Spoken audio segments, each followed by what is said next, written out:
কিছুদিন আগে পেঁয়াজের ব্যাপারে একটু দেরি হয়ে গেছে পেঁয়াজটা অ্যালাউ করতে, হয়তো আরও কম কারণ ভারত ওখানে পেঁয়াজ ছিল, ওরা 5 টাকা 10 টাকাও বিক্রি করতে পারে না, জমি ছিল না।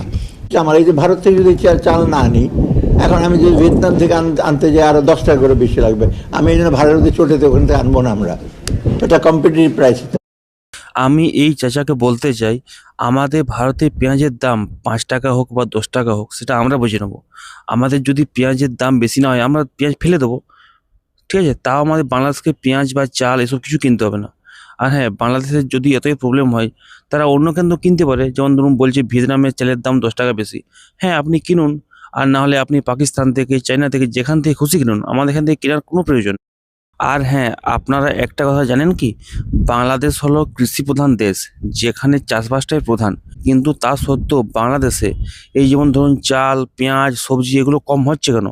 এর কারণ হলো বাংলাদেশের লোকসংখ্যা এত, সেই জন্য সেখানে যে চাষবাস হচ্ছে তাতে তাদের কুলোচ্ছে না।